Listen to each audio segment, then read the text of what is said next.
wabarakatuh. Waalaikumsalam warahmatullahi wabarakatuh. Sebelumnya yang terhormat Ibu Tri Wulani SPD selaku kepala sekolah dan juga yang terhormat kepada Bapak Ibu guru semuanya yang sudah hadir dalam acara ini. Pertama-tama puji syukur kita panjatkan kepada kehadiran Allah Subhanahu wa taala yang telah melimpahkan rahmat dan hidayahnya kepada kita semua sehingga kita dapat hadir dalam acara ini, yaitu acara desiminasi modul 1.4 tentang budaya positif. Oleh karena itu, untuk memulai acara pada siang hari ini, kita ucapkan bismillah bersama-sama, yaitu bismillahirrahmanirrahim. Selanjutnya acara yang kedua yaitu menyanyikan lagu Indonesia Raya. Hadirin dimohon berdiri.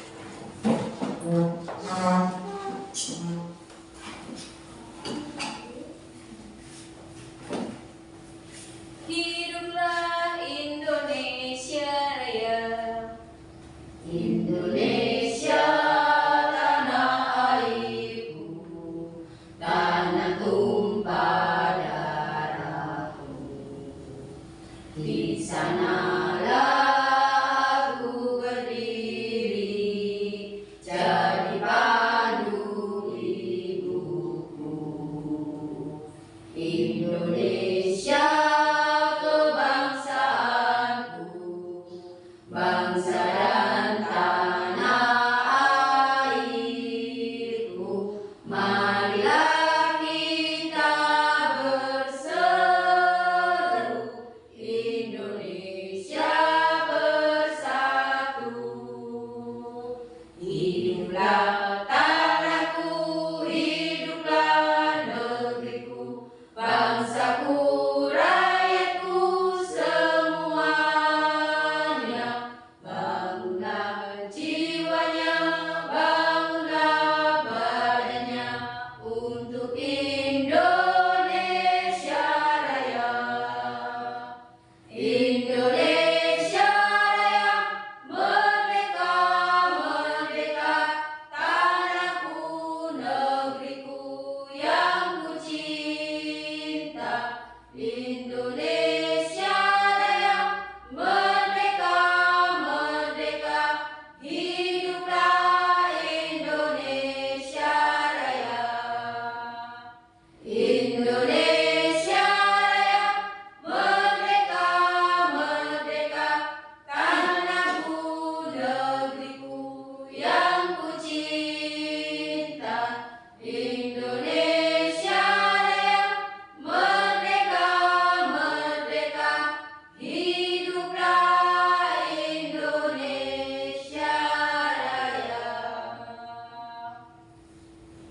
Hadirin dipersilakan duduk kembali. Untuk acara selanjutnya yaitu ada sambutan dari kepala sekolah yaitu Ibu Tri Wulani SPD.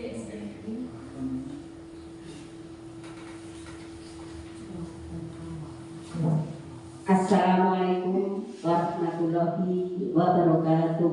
Waalaikumsalam warahmatullahi wabarakatuh. Bismillahirrahmanirrahim.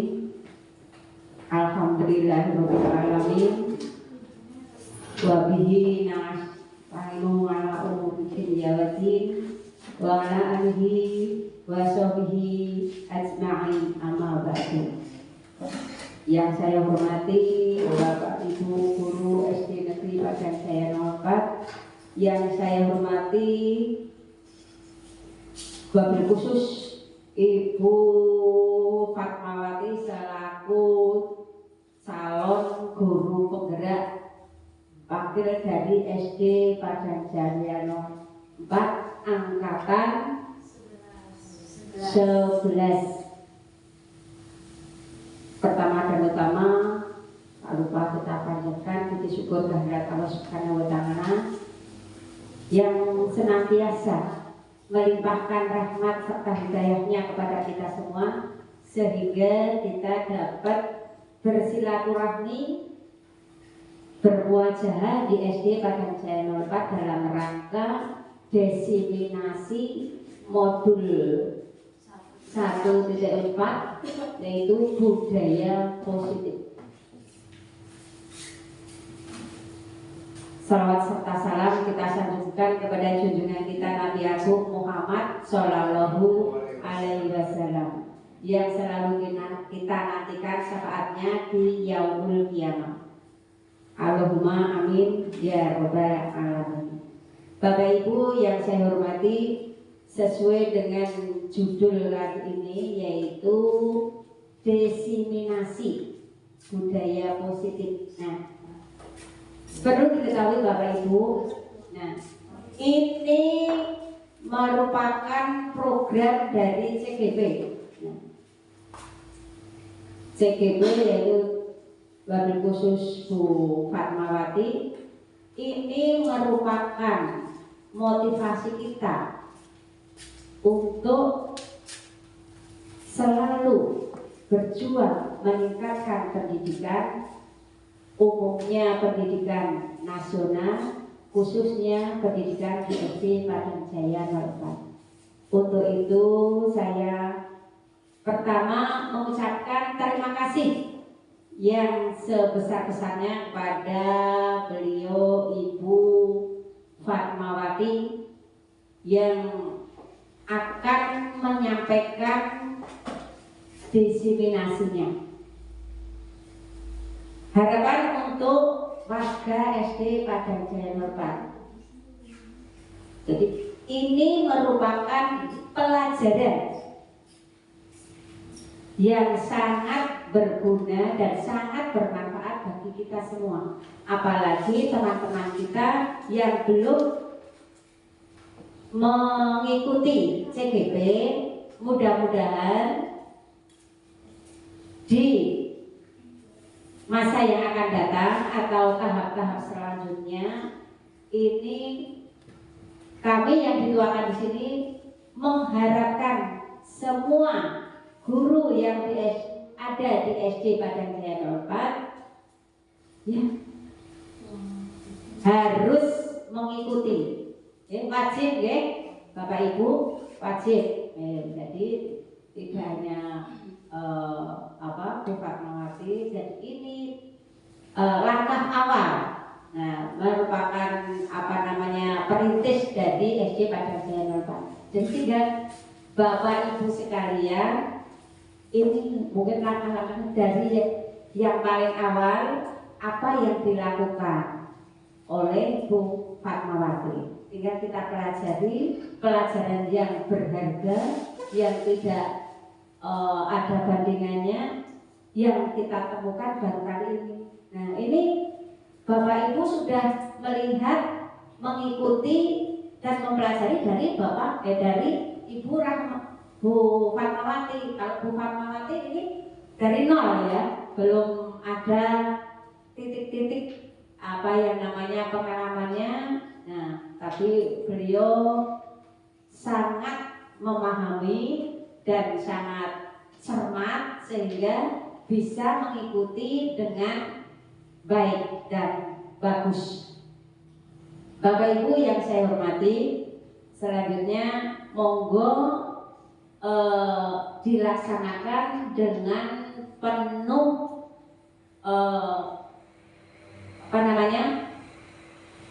disampaikan semuanya Bu, apa yang ada di benak hati Bu Fatmawati dalam penyampaian diseminasi nanti.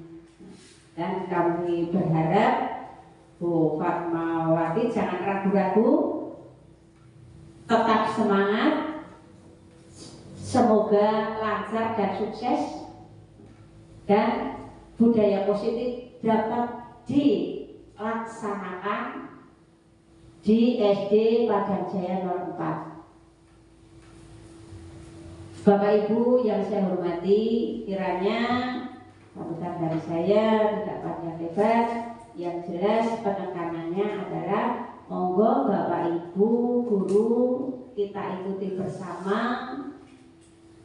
diseminasi budaya positif ini dengan seksama, dengan baik. Mudah-mudahan ilmunya dapat bermanfaat bagi kita semua, khususnya keluarga besar SD Padang Jaya No. 4. Billahi taufiq wal hidayah. Assalamualaikum warahmatullahi wabarakatuh.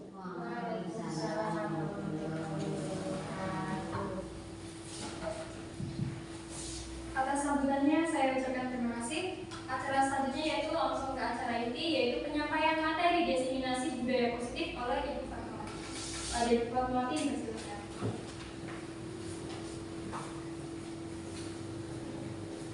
Terima kasih atas waktunya.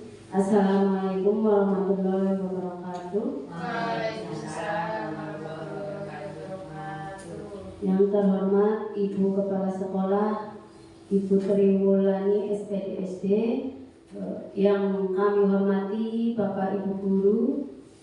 Pertama-tama marilah kita panjatkan puji syukur kehadirat Allah Subhanahu wa Ta'ala yang telah melimpahkan karunia-Nya kepada kita, sehingga alhamdulillah pada kesempatan siang hari ini kita semua bisa berkumpul di ruangan kelas 5 ini dalam rangka diseminasi modul 1.4 mengenai budaya positif. Tak lupa sholawat serta salam semoga tetap tercurahkan kepada junjungan kita Nabi besar Muhammad Sallallahu Alaihi Wasallam yang selalu kita nantikan syafaatnya di yaumul qiyamah. Amin ya rabbal alamin. Bapak Ibu yang saya hormati, sebelum saya memaparkan materi pada siang hari ini, terlebih dahulu saya ingin mengucapkan terima kasih yang sebesar-besarnya terutama kepada Ibu Kepala Sekolah karena telah bersedia untuk meluangkan waktunya diganggu oleh saya, Ibu.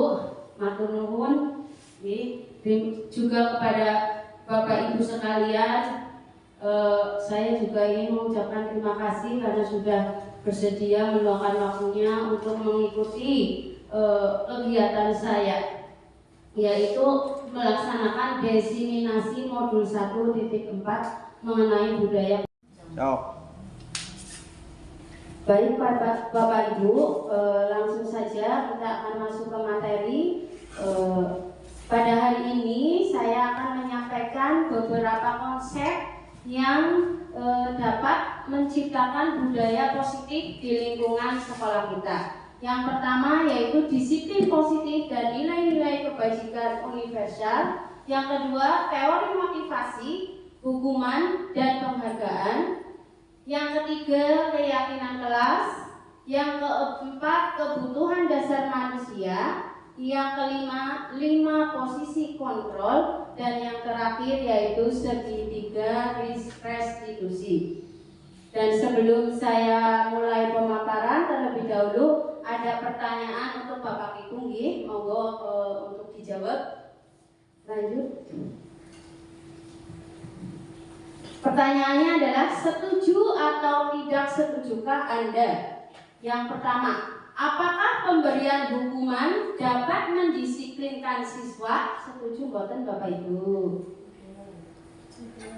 Tidak. Yang kedua, pemberian hadiah dapat meningkatkan prestasi. Setuju boten? Setuju. Yang ketiga, guru harus memberikan solusi untuk setiap siswa yang bermasalah. Setuju. Yang keempat, guru berperan sebagai teman. Setuju. Nah, saya berharap nanti setelah saya memaparkan materi ini, Bapak Ibu bisa mengoreksi sendiri nih. Tadi dari pertanyaan tadi jawaban saya sudah betul atau belum nih. Langsung saja yang pertama yaitu pertanyaannya, apa itu budaya positif? Lanjut. Budaya positif adalah nilai-nilai, keyakinan-keyakinan, dan kebiasaan-kebiasaan di sekolah yang berpihak pada murid. Hal itu dilakukan agar murid dapat berkembang menjadi pribadi yang kritis, penuh hormat, dan bertanggung jawab. Hal ini selaras dengan pemikiran KHD Ki Hajar Dewantoro. Beliau menegaskan bahwa tujuan dari pendidikan adalah menuntun segala kodrat yang ada pada anak untuk mencapai keselamatan dan kebahagiaan setinggi-tingginya, baik sebagai manusia maupun sebagai anggota masyarakat. Selain itu, Ki Hajar Dewantoro juga menyampaikan bahwa pendidik diibaratkan sebagai petani atau tukang kebun. Anak-anak itu seperti biji tumbuhan yang disemai oleh petani di lahan yang telah disediakan. Untuk mendapatkan buah yang hasilnya unggul, kita harus merawat lahan tersebut agar tetap subur. Jadi berdasarkan filosofi Ki Hajar Dewantoro, sekolah itu diibaratkan seperti lahan gitu Bapak Ibu, ladang gitu. Jadi kita sebagai guru itu harus merawat ladang tersebut agar hasil dari apa yang kita tanam itu berkualitas. Jadi kalau kita merawat betul-betul ladang tersebut, maka peserta didik yang kita hasilkan itu akan berkualitas. Nah, bagaimana caranya merawat ladang tersebut? Yaitu dengan membudayakan budaya positif di lingkungan sekolah kita. Lanjut. Nah, salah satu konsep atau cara untuk merawat sekolah kita agar bisa membudayakan budaya positif yaitu dengan disiplin positif. Apa itu disiplin positif? Disiplin positif dimaknai menjadi sesuatu yang dilakukan seseorang pada orang lain untuk mendapatkan kepatuhan. Kita cenderung menghubungkan kata disiplin dengan ketidaknyamanan. Bapak pendidik kita Ki Hajar Dewantoro menyatakan bahwa di mana ada kemerdekaan, disitulah harus ada disiplin yang kuat. Sungguh pun disiplin itu bersifat self-disiplin, yaitu kita sendiri yang mewajibkan kita dengan sekeras-kerasnya, tetapi itu sama saja. Sebab jikalau kita tidak cakap melakukan self-disiplin, wajiblah penguasa lain mendisiplinkan diri kita. Dan peraturan demikian itulah harus ada di dalam suasana yang merdeka. Nah, selanjutnya konsep dari budaya positif yang lain yaitu nilai-nilai kebajikan. Nilai kebajikan merupakan payung besar dari sikap dan perilaku kita, atau nilai ini adalah fondasi dari kita berperilaku. Nilai kebajikan adalah sifat-sifat positif manusia yang merupakan tujuan mulia yang ingin dicapai setiap individu. Seperti yang telah dikemukakan oleh Dr. William Glasser pada teori kontrol, menyatakan bahwa setiap perbuatan memiliki suatu tujuan. Dan selanjutnya Dan Gosen mengemukakan bahwa dengan mengaitkan nilai-nilai kebajikan yang diyakini seseorang, maka motivasi intrinsiknya akan terbangun, sehingga menggerakkan motivasi dari dalam untuk dapat mencapai tujuan mulia yang diinginkan. Nah, jadi berdasarkan yang tadi sudah saya bacakan, makna disiplin yang sebenarnya adalah disiplin diri yang dapat membuat seseorang menggali potensinya menuju tujuan mulia, sesuatu yang dihargai dan bermakna. Disiplin juga mempelajari cara kita mengontrol diri dan bertanggung jawab untuk memilih tindakan yang sesuai dengan kebajikan universal. Baik Bapak Ibu, setelah tadi penjelasan mengenai materi disiplin positif dan nilai-nilai kebajikan, selanjutnya pertanyaan yang muncul adalah strategi apa yang selama ini Anda terapkan untuk menanamkan disiplin positif pada murid-murid Anda dan bagaimana hasilnya pada perilaku murid-murid Anda. Monggo Bapak Ibu, ada yang mau menjawab atau monggo? Ibu Kepala Sekolah untuk Bu Mela. Ya, terima kasih atas waktunya. Bismillahirrahmanirrahim.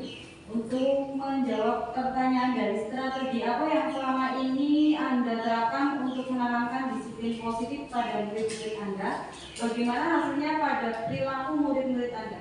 Ya, untuk di dalam kelas saya sendiri, saya menerapkan itu disiplin positif dengan diawali dengan mengadakan kesepakatan kelas.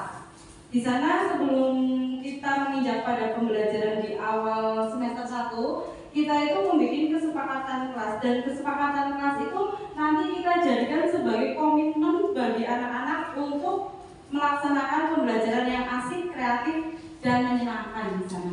Dan hasilnya cukup signifikan ya. Contohnya di situ anak-anak setiap masuk kelas sepatu ditata sendiri masing-masing dan menjadi tanggung jawab anak itu sendiri. Karena kalau tidak ditata nanti kita tendang-tendang, sepatu hilang itu bukan tanggung jawab temannya. Jadi kesalahan dari anak itu sendiri. Nah, dari situ kita memperoleh hasil bahwa anak itu bisa disiplin dan bisa tertib dalam menjaga barang-barangnya sendiri. Itu salah satu contohnya. Dan yang kedua, saya menerapkan itu dengan adanya literasi. Di setiap pagi itu kita mengadakan literasi. Misalnya itu suratan pendek ya.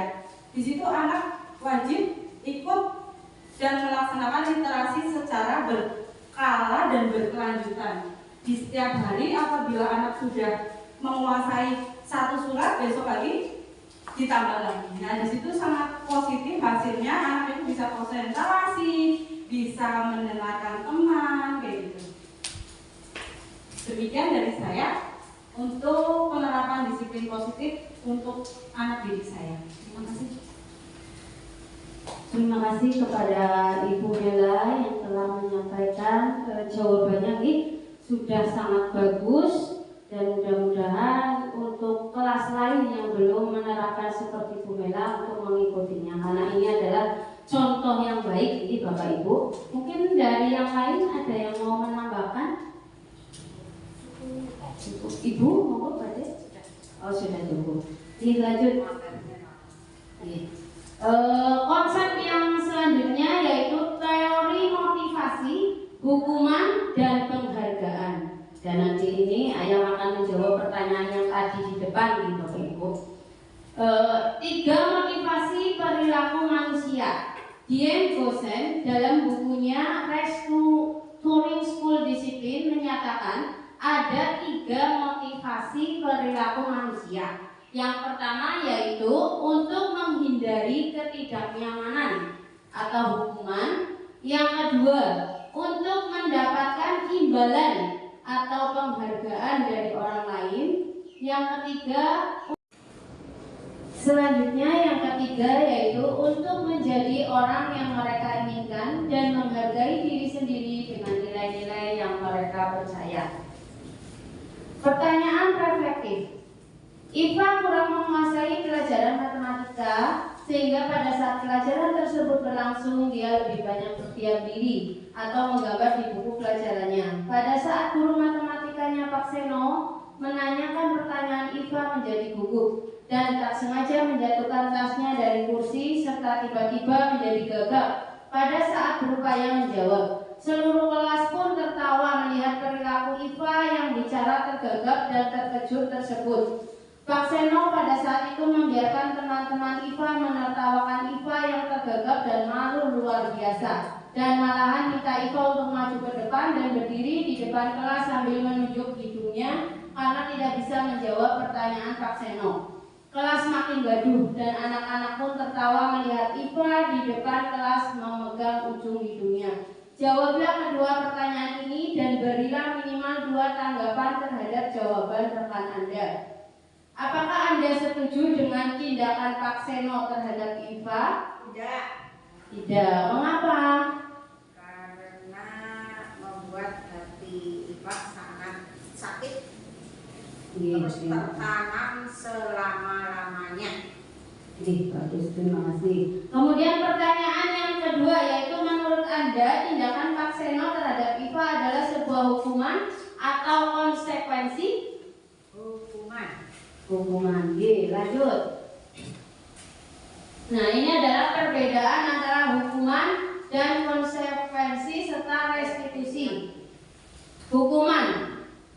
Murid atau anak belajar menyembunyikan kesalahan, sedangkan di konsekuensi murid anak belajar taat peraturan, sedangkan di restitusi murid atau anak belajar memecahkan masalah. Kemudian yang kedua, pada hukuman mencoba mengontrol anak dengan penguatan negatif, sedangkan pada konsekuensi mencoba mengontrol anak dengan penguatan positif.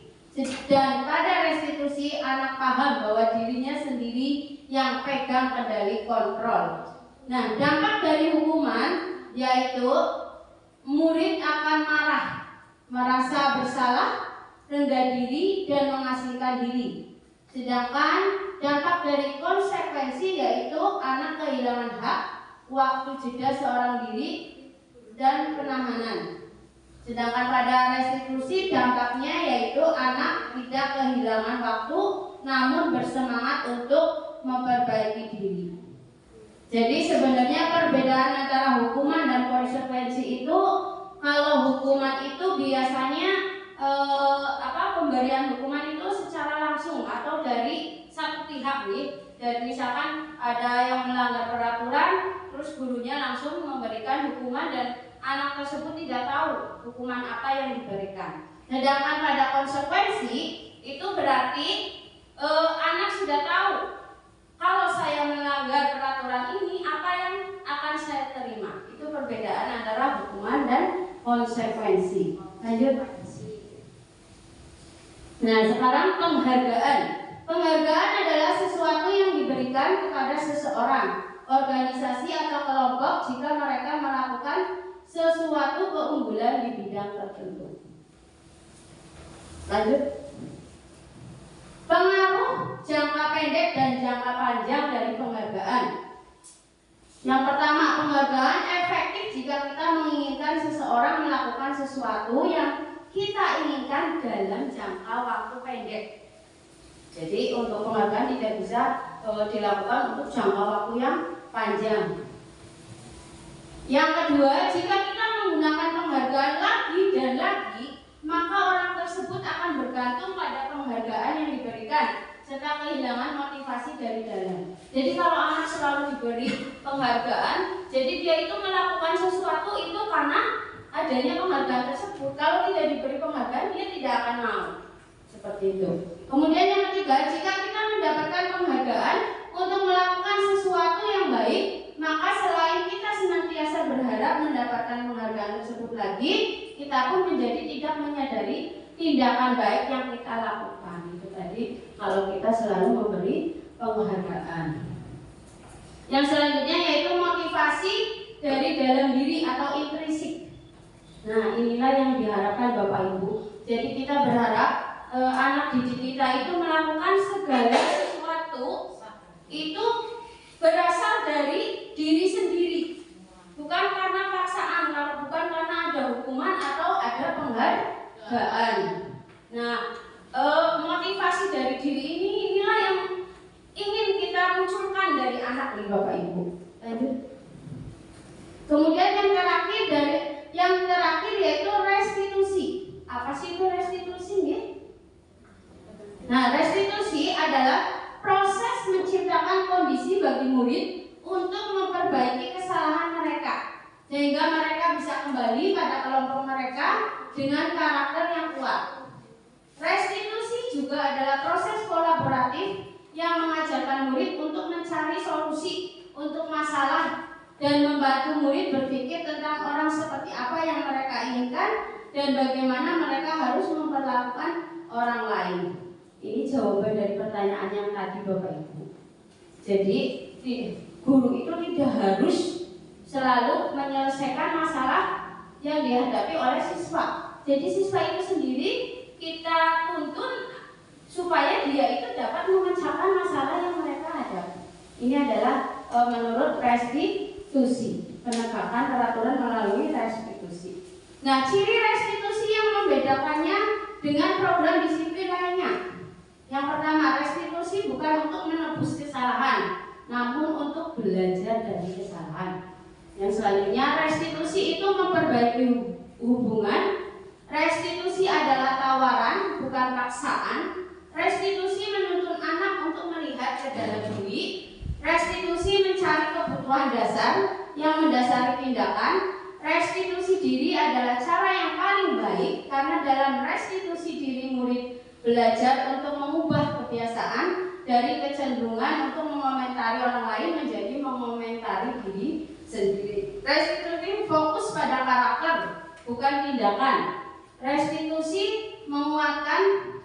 Restitusi fokus pada solusi. Dalam restitusi, guru menstabilkan identitas murid dengan mengatakan kita tidak fokus pada kesalahan. Bapak Ibu tidak tertarik untuk mencari siapa yang salah, siapa yang benar. Restitusi mengembalikan murid yang berbuat salah pada kelompoknya. Jadi inti dari restitusi itu kita tidak menyalahkan murid, Bapak Ibu, tetapi kita menuntut murid untuk menyelesaikan masalah yang dia hadapi. Jadi kita tidak memberi hukuman, tidak memberi konsekuensi, tapi kita melakukan restitusi. Nah, ini ada pertanyaan dari penjelasan tentang hukuman dan konsekuensi tadi, Bapak Ibu. Bapak Ibu silakan menjawab, ini termasuk hukuman atau konsekuensi. Yang pertama, mencatat 100 kali di buku kalimat saya tidak akan terlambat lagi karena terlambat ke sekolah. Itu termasuk hukuman apa konsekuensi, Bapak Ibu? Itu bisa konsekuensi karena kalau misalnya sudah ada kesepakatan kan biasanya ada apatan pembelajaran, kesepakatan kelas. Ini gimana kalau ada teman yang terlambat tulis, apa ada yang salah, bagaimana konsekuensinya? Bisa termasuk konsekuensi kalau sudah disepakati bersama. Jadi hukuman kalau belum pernah disepakati. Pada pernyataan ini belum ada kesepakatan, Bapak Ibu. Jadi ini termasuk hukuman. Kemudian yang kedua, lari mengelilingi lapangan basket 2 kali karena terlambat hadir di sekolah. Hukuman atau konsekuensi? Hukuman.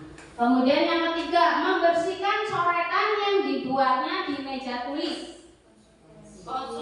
Konsekuensi.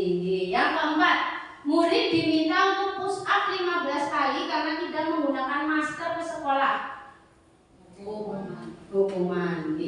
Yang kelima, menggantikan kertas tugas teman yang telah dicoret-coret.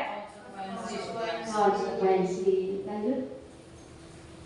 Selanjutnya, berjemur di lapangan basket pukul 12 siang karena mengobrol dengan teman. Hukuman.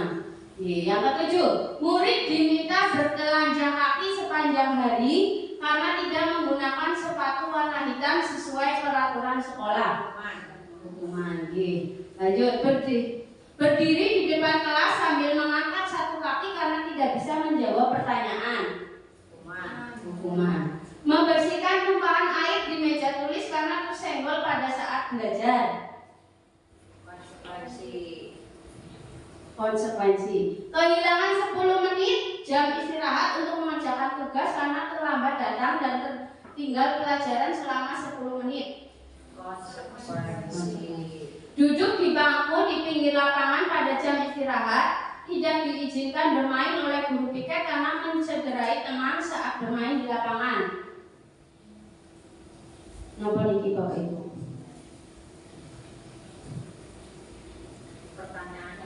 Duduk di bangku di pinggir lapangan pada jam istirahat, tidak diizinkan bermain oleh guru piket karena mencederai teman saat bermain di lapangan. Konsekuensi. Yang ke-12, lari mengelilingi lapangan basket 2 kali karena terlambat 10 menit untuk pelajaran PJOK. Napa niki Bapak Ibu? Hukuman atau konsekuensi? Yang benar itu konsekuensi nih Bapak Ibu, karena itu pelajaran olahraga, jadi pastinya sudah ada kesepakatan dengan guru kelasnya. Kemudian yang 13, membersihkan WC sekolah karena mematahkan pensil kawannya. Membersihkan WC berarti hukuman. Bagus. Lanjut. Nah, kemudian konsep yang selanjutnya yaitu keyakinan kelas. Apa itu keyakinan kelas, Bapak Ibu? Ada yang tahu? Belum. Nah, untuk agar kita tahu, kita lihat pertanyaan berikut. Pertanyaan seperti di bawah ini. Mengapa keyakinan kelas? Mengapa tidak peraturan kelas saja? Jawablah pertanyaan-pertanyaan berikut. Mengapa kita memiliki peraturan tentang penggunaan helm pada saat mengendarai kendaraan roda 2 atau motor? Kemudian kemungkinan jawaban Anda adalah untuk keselamatan. Kemudian yang ketiga, mengapa kita memiliki peraturan tentang penggunaan masker dan mencuci tangan setiap saat? Kemungkinan jawaban Anda adalah untuk kesehatan atau keselamatan. Lanjut. Nah, nilai-nilai keselamatan dan kesehatan inilah yang kita sebut sebagai suatu keyakinan, yaitu nilai-nilai kebajikan universal yang disepakati secara tersirat dan tersurat lepas dari latar belakang suku, negara, bahasa maupun agama. Jadi keyakinan kelas itu kita mengambil inti dari suatu peraturan di Bapak Ibu. Jadi nilai kebajikan yang ada di peraturan itu apa, terus kita jadikan keyakinan kelas. Biasanya ini kita lakukan, kita buat keyakinan kelas pada awal masuk seperti tadi Bu Mela sampaikan ya, sama Habib ini dengan kesepakatan kelas. Ini hasilnya dari kesepakatan. Ya, ini contoh keyakinan kelas. Itu ada hormati gurumu, terus tidak berkata kotor, saling menyayangi, sopan santun, saling menolong, fokus belajar. Itu adalah contoh keyakinan kelas. Dan mudah-mudahan besok di kelas di sekolah kita itu semuanya akan membuat keyakinan kelas di Bapak Ibu ya. Karena ini penting dan ini akan mengajarkan murid kita untuk melakukan segala sesuatu itu berdasarkan kemauan dari diri sendiri, bukan karena ada hukuman atau penghargaan. Kemudian konsep yang selanjutnya yaitu kebutuhan dasar manusia. Pertanyaan pemantik. Bu Ambar, guru wali kelas 2A di SD Pelita Hati, sedang bingung menghadapi ulah salah satu murid di kelasnya, Doni. Beberapa anak di kelas 2A telah datang padanya dan mengeluhkan Doni yang seringkali meminta bekal makan siang mereka dengan paksa. Jika Anda menghadapi situasi seperti Ibu Ambar, apa yang akan Anda lakukan? Menurut Anda, kira-kira apa alasan Doni melakukan hal itu?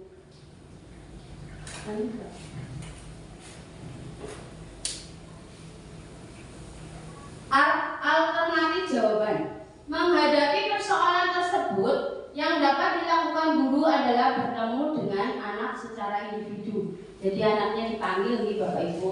Segera setelah memiliki pemahaman yang lebih baik tentang situasi anak, cari waktu untuk berbicara dengannya secara pribadi. Tunjukkan perhatian dan empati dan dengarkan dengan cermat apa yang dia katakan. Komunikasikan bahwa perilaku tersebut kurang pantas dan jelaskan mengapa itu tidak dapat diterima. Jelaskan pula tentang hak-hak dan batasan yang berlaku untuk semua murid di kelas. Fokus pada pemenuhan kebutuhan dasar. Banyak perilaku negatif berasal dari kebutuhan yang tidak terpenuhi, seperti kebutuhan rasa aman, kebutuhan sosial, atau kebutuhan akan perhatian. Jadi sebenarnya Bapak Ibu, setiap anak melakukan tindakan kadang melanggar itu sebenarnya mereka itu ada satu kebutuhan yang tidak terpenuhi Bapak Ibu. Nah, penjabarannya, ketika seorang murid melakukan suatu perbuatan yang bertentangan dengan nilai-nilai kebajikan atau melanggar peraturan, hal itu sebenarnya dikarenakan mereka gagal memenuhi kebutuhan dasar mereka. Seluruh tindakan manusia memiliki tujuan tertentu. Semua yang kita lakukan adalah usaha terbaik kita untuk mendapatkan apa yang kita inginkan. Ketika kita mendapatkan apa yang kita inginkan, sebetulnya saat itu kita sedang memenuhi satu atau lebih dari satu kebutuhan dasar kita. Nah, ini adalah 5 kebutuhan dasar manusia. Yang pertama yaitu bertahan hidup. Kemudian yang kedua yaitu kasih sayang dan rasa diterima. Yang ketiga kebebasan. Yang keempat kesenangan. Dan yang kelima penguasaan. Nah, 5 kebutuhan dasar manusia ini harusnya dipenuhi oleh seorang manusia. Dan apabila ada yang tidak terpenuhi, maka akan berakibat bahwa manusia tersebut bertentangan dengan nilai-nilai kebajikan. Jadi jika ada anak didik kita yang melanggar peraturan, itu kemungkinan besar ada satu kebutuhan dasar dari anak tersebut yang belum terpenuhi, Bapak Ibu. Maka kita sebagai guru, kita harus mengoreksi kira-kira kebutuhan dasar apa dari anak tersebut yang belum terpenuhi. Nah, ini adalah penjelasan dari 5 kebutuhan dasar manusia. Yang pertama bertahan hidup. Ini kebutuhannya seperti keselamatan, keamanan, kesehatan, memiliki kesehatan dan memiliki keturunan. Yang kedua yaitu kasih sayang dan rasa diterima, keintiman, keanggotaan, keterhubungan, hubungan. Yang ketiga penguasaan, itu kontrol, prestasi, kompetisi, pengaruh. Yang keempat kebebasan, kemerdekaan, mobilitas, pilihan, kreativitas. Yang kelima kesenangan berupa hiburan, kegembiraan, dan tawa belajar. Lanjut. Nah, ini adalah bertahan hidup adalah kebutuhan yang bersifat fisiologis. Untuk bertahan hidup misalnya adalah kesehatan, rumah, makan. Kebutuhan biologis adalah sebagai bagian dari proses reproduksi termasuk kebutuhan bertahan hidup. Itu adalah macam-macam dari kebutuhan hidup. Yang selanjutnya yaitu kasih sayang dan rasa diterima. Kebutuhan untuk disayangi dan diterima meliputi kebutuhan akan hubungan dan koneksi sosial. Kebutuhan ini adalah keinginan untuk tetap berhubungan dengan orang lain, keluarga, pasangan hidup, teman kerja, binatang peliharaan, dan diterima di kelompok di mana kita bergabung. Penguasaan. Kebutuhan ini berhubungan dengan kekuatan untuk mencapai sesuatu, menjadi kompeten, menjadi terampil, diakui atas prestasi. Kebutuhan ini meliputi keinginan untuk dianggap berharga, bisa membuat perbedaan, bisa membuat pencapaian, kompeten, diakui, dan dihormati. Kemudian yang selanjutnya yaitu kebebasan, kebutuhan akan pilihan. Kebutuhan untuk bebas adalah kebutuhan akan kemandirian, otonomi, memiliki pilihan, dan mampu mengendalikan arah hidup seseorang. Anak dengan kebutuhan kebebasan yang tinggi menginginkan pilihan. Mereka perlu banyak gerak, suka mencoba-coba, tidak terpengaruh orang lain, dan senang mencoba hal baru dan menarik. Kemudian yang kelima yaitu kesenangan. Kebutuhan untuk merasa senang adalah kebutuhan untuk mencapai kesenangan bermain dan tertawa.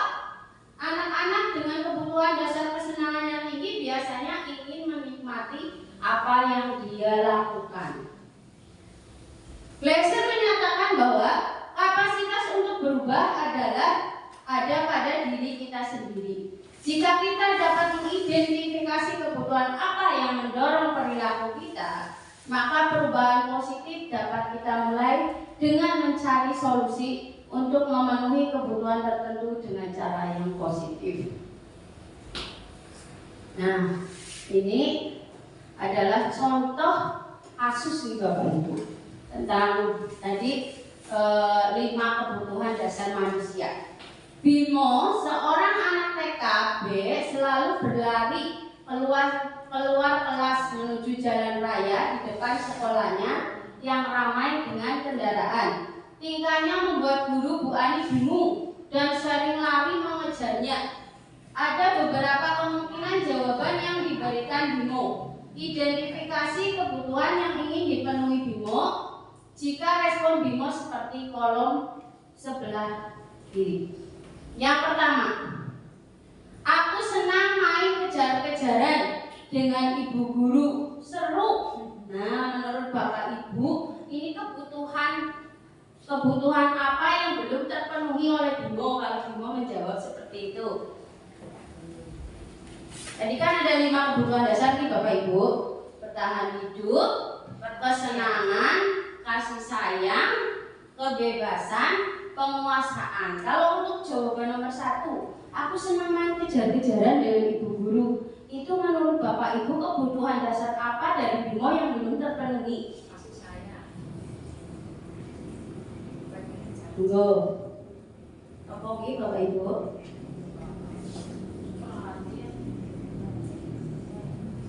Cinta dan kasih sayang, apa kesenangan, apa penguasaan, apa kesenangan, ya betul. Kemudian untuk yang kedua, ibu kejar aku karena ibu guru sayang aku. Berarti apa ibu? Kebutuhan apa yang belum terpenuhi? Ya, betul, kasih sayang atau cinta kasih. Kemudian yang ketiga, aku hebat kan? Bisa bikin ibu guru kejar aku. Kebutuhan apa itu yang belum terpenuhi? Aku hebat kan? Berarti apa? Pengakuan. Pengakuan tadi yang mana ya maksudnya? Penguasaan ini. Jadi kalau dia pengen dia diakui kehebatannya itu berarti kebutuhan penguasaan. Selanjutnya yang keempat, aku bosan belajar mewarnai terus di dalam kelas. Berarti kebutuhan yang belum terpenuhi apa dari anak ini Bapak Ibu? Aku bosan belajar mewarnai terus di dalam kelas. Kebutuhan apa Bapak Ibu? Kebebasan. Lanjut. Nah, konsep yang selanjutnya yaitu 5 posisi kontrol. Sebagai guru, kita itu harus memiliki 5 posisi kontrol untuk memecahkan masalah yang murid kita hadapi. Nah, ini ada pertanyaan romantik Bapak Ibu. Tisa dan Hana dipanggil masuk ke ruangan Ibu Dewi, Kepala Sekolah SMA Makmur. Ibu Dewi baru saja mendapatkan pengaduan dari Ibu Tisa bahwa Hana menggunakan kata-kata kasar dan merendah-rendahkan Tisa di sosial media atau jarang sekali hadir di pembelajaran jarak jauh. Dan pada saat hadir pun Anto seringkali menggunakan kata-kata kasar di kolom chat mengejek teman-temannya. Hal ini sudah sangat mengganggu dan beberapa orang tua murid yang mengikuti pembelajaran daring mengeluhkan tentang perilaku Anto di pembelajaran jarak jauh. Bila Anda adalah seorang kepala sekolah, penerapan disiplin apakah yang akan Anda lakukan untuk kasus Hana dan kasus Anto? Mengapa?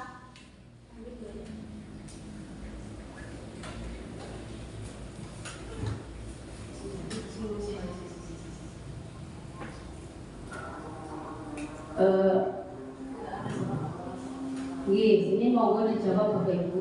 Bila Anda adalah seorang kepala sekolah, penerapan disiplin apakah yang akan Anda lakukan untuk kasus Hana dan Anto dan mengapa?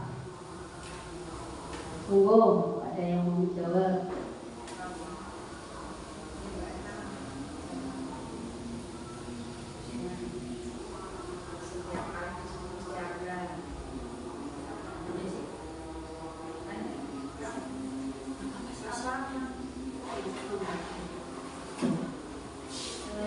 Menurut saya kalau untuk penerapan disiplin ya tentang kasus di atas itu kalau kita sebagai pendidik kita bisa melaksanakan kegiatan tentang sosialisasi tentang bullying ya, karena itu termasuk dalam bullying, tapi menggunakan media sosial. Kita bisa mengadakan sosialisasi itu dengan mengundang tokoh-tokoh, misalkan polisi atau tokoh keamanan di masyarakat untuk bisa memberikan sosialisasi tentang budaya tersebut, supaya anak-anak bisa tahu sikap apa yang harus mereka lakukan yang tidak mengganggu atau tidak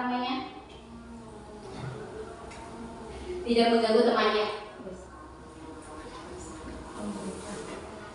Terima kasih kepada Bu Desi yang telah menyampaikan pendapatnya. Mungkin dari yang lain ada tambahan? Bu Eka, Bu Mela? Memberikan pendidikan tentang bagaimana cara kita bergaul di sosial media dengan memberikan attitude, terus sopan santun kita menggunakan media sosial kepada anak-anak, dan kita mengarahkan anak-anak bahwa media sosial itu tidak hanya untuk media untuk saling menjelek-jelekan, tapi di situ untuk tukar ilmu, untuk kita saling belajar. Oke, terima kasih kepada Bu Mela dan Bu Desi atas jawabannya, dan mudah-mudahan itu pendapat tadi itu bisa kita terapkan jika nanti ada permasalahan seperti itu di sekolah kita.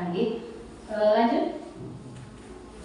Praktek penerapan segitiga restitusi kasus 1. Rara tidak terima pekerjaannya selalu dicontek oleh temannya. Ia marah dan tidak dapat menahan emosinya.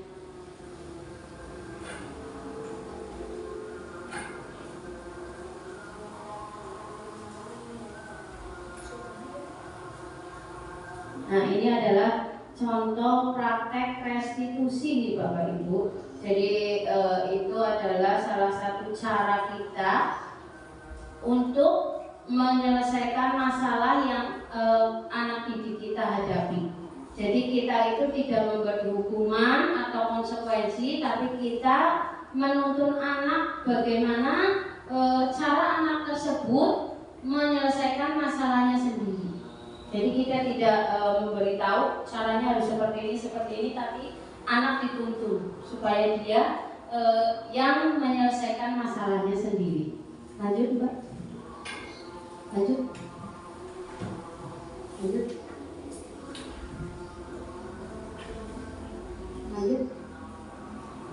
Nah, ini adalah 5 posisi kontrol yang biasa kita lakukan untuk menghadapi siswa-siswa kita yang memiliki masalah ya Bapak Ibu. Jadi untuk yang pertama itu adalah posisi kita sebagai seorang penghukum. Kemudian yang kedua, posisi kontrol kita sebagai teman. Yang ketiga yaitu posisi kontrol kita sebagai pembuat rasa bersalah. Dan yang keempat, posisi kontrol kita sebagai pemantau. Dan yang terakhir adalah posisi kontrol kita sebagai manajer. Dan menurut Bapak Ibu kira-kira kita itu ada di posisi mana nih Bapak Ibu? Mungkin di sekolah ini beda-beda nih Bapak Ibu. Ada yang di posisi penghukum, ada bukan Bapak Ibu? Ada. Oh, ada. Ada yang posisi teman. Ada yang membuat rasa bersalah, ada yang pemantau, dan ada yang manajer. Kira-kira menurut Bapak Ibu posisi yang paling bagus itu yang mana ya? Teman. Manajer. Nah, ya. Kita lanjutkan biar kita tahu jawaban yang paling tepat yang mana. Yang pertama posisi penghukum. Seorang penghukum bisa menggunakan hukuman fisik maupun verbal. Jadi tidak bukan cuma fisik nih Bapak Ibu. Hukuman bisa juga berupa verbal. Kata-kata yang bisa menyakiti anak didik kita. Orang-orang yang menjalankan posisi penghukum senantiasa mengatakan bahwa sekolah memerlukan sistem atau alat yang dapat lebih menekan murid-murid lebih dalam lagi. Jadi kalau tipe yang penghukum itu pengen sekolah itu memiliki alat ya untuk supaya anak-anak didik itu harus takut terhadap peraturan yang ada. Guru yang menerapkan posisi penghukum akan berkata,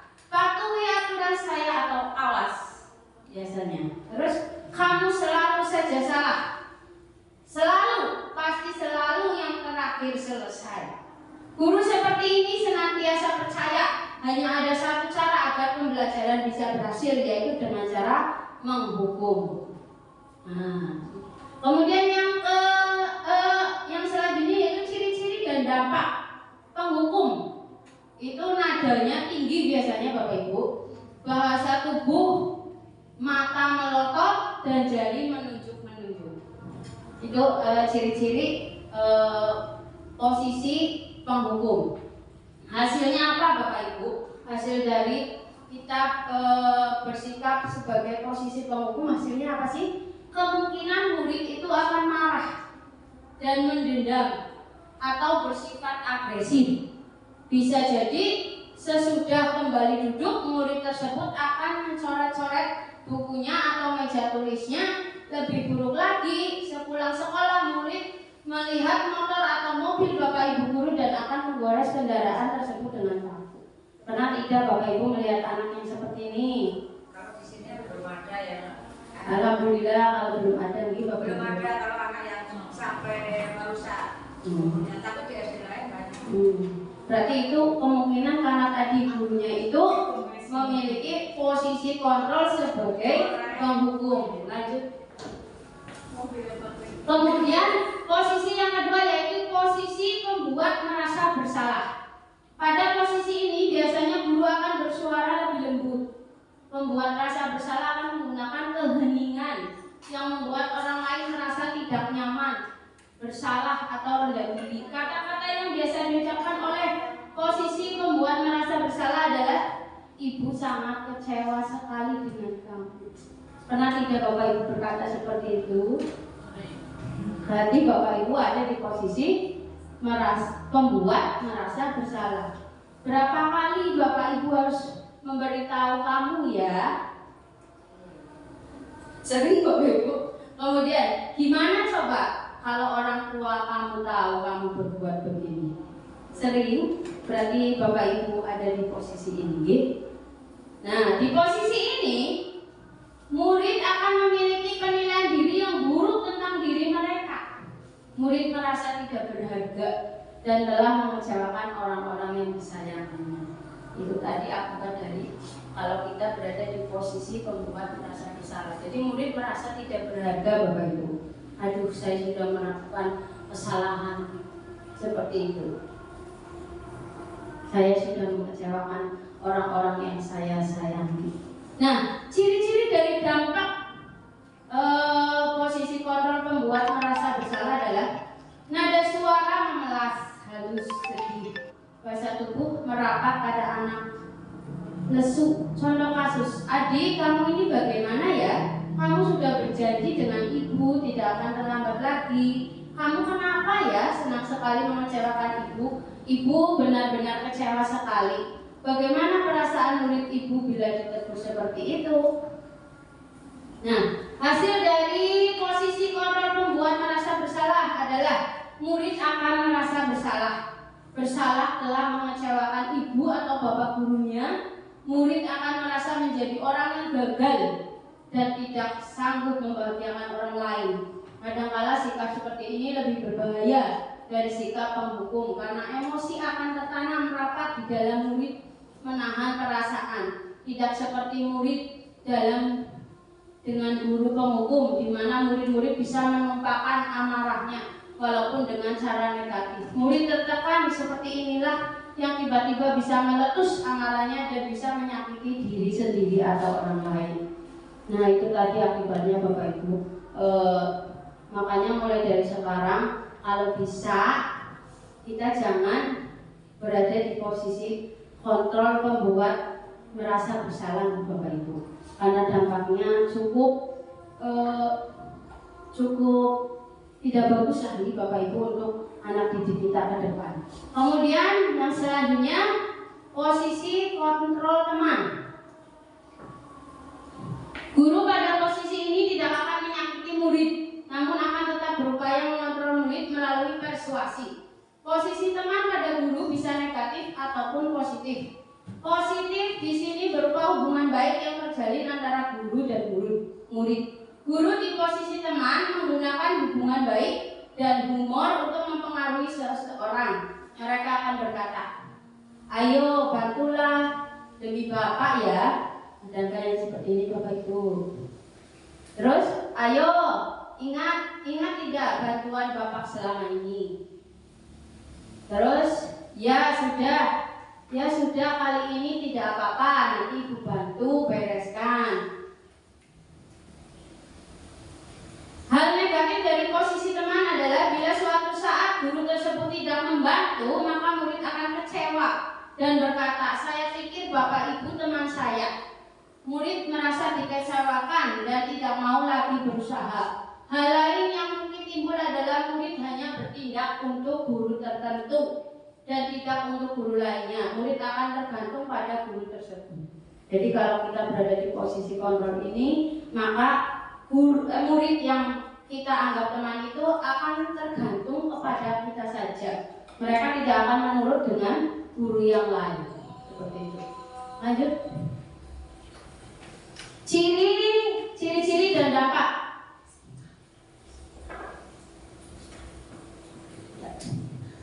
Nah, hasil dari posisi kontrol sebagai teman yaitu murid akan merasa senang dan akrab dengan guru. Ini termasuk dampak yang positif. Hanya saja di sisi negatif, murid menjadi tergantung pada guru tersebut.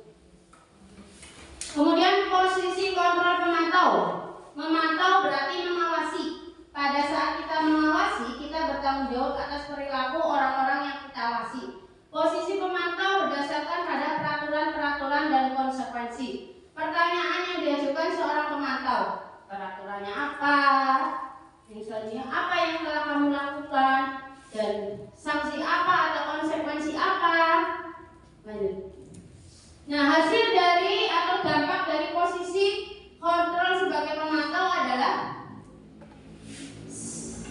murid memahami konsekuensi yang harus dijalankan karena telah melanggar salah satu peraturan sekolah.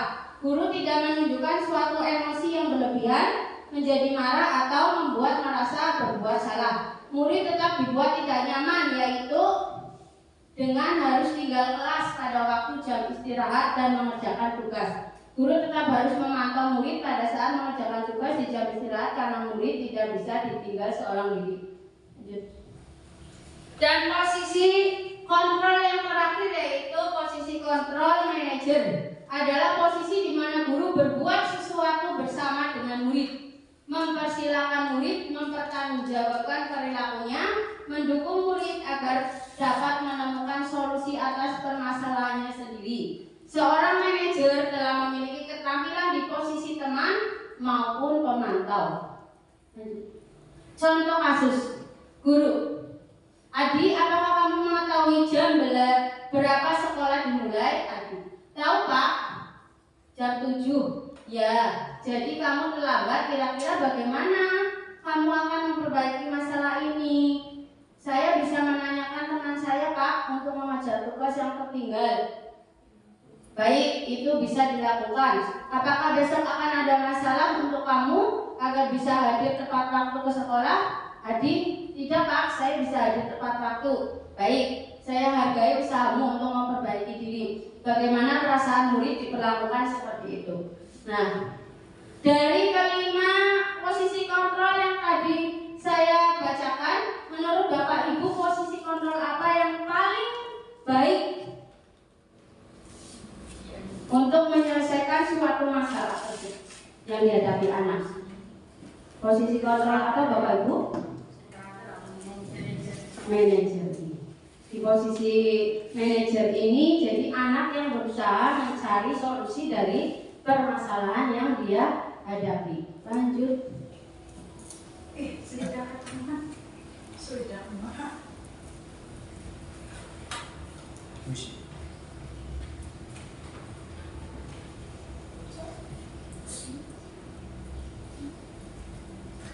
Nah, kemudian konsep yang terakhir yaitu segitiga restitusi. Konsep ini adalah konsep yang kita lakukan untuk menyelesaikan masalah yang anak didik kita hadapi. Dalam konsep ini ada 3 tahapan. Yang pertama yaitu menstabilkan identitas, yang kedua validasi kebutuhan, dan yang ketiga menanyakan keyakinan.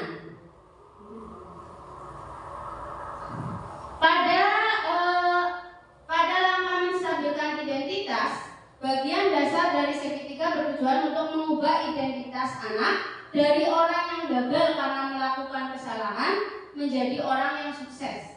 Anak-anak yang melanggar peraturan karena sedang mencari perhatian adalah anak yang sedang mengalami kegagalan. Dia mencoba untuk memenuhi kebutuhan dasarnya, namun ada benturan. Kalau kita ingin ia menjadi reflektif, maka kita harus meyakinkan si anak dengan cara mengatakan kalimat-kalimat ini. Ini adalah contoh kalimat menstabilkan identitas. Yang pertama, berbuat salah itu tidak apa-apa. Tidak ada manusia yang sempurna. Saya juga pernah melakukan kesalahan seperti itu. Kita bisa menyelesaikan ini, Bapak Ibu. Tidak tertarik mencari siapa yang salah, tapi Bapak Ibu ingin mencari solusi dari permasalahan ini. Kamu berhak merasa begitu. Itu adalah kata-kata yang biasa disampaikan untuk menstabilkan identitas. Kemudian langkah yang kedua yaitu validasi tindakan yang salah.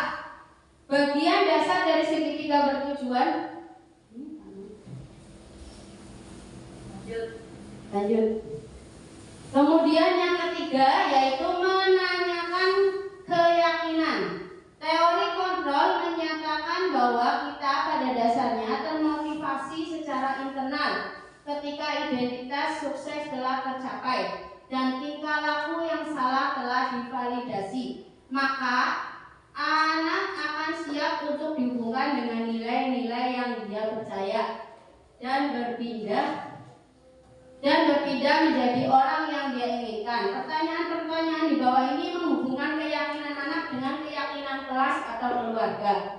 Apa yang kita percaya sebagai kelas atau keluarga? Lanjut, apa nilai-nilai umum yang telah kita sepakati? Apa bayangan kita tentang kelas yang ideal?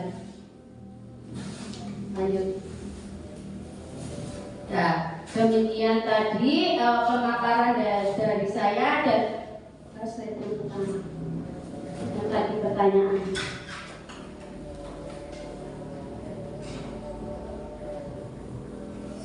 Yang pertanyaan yang pertama.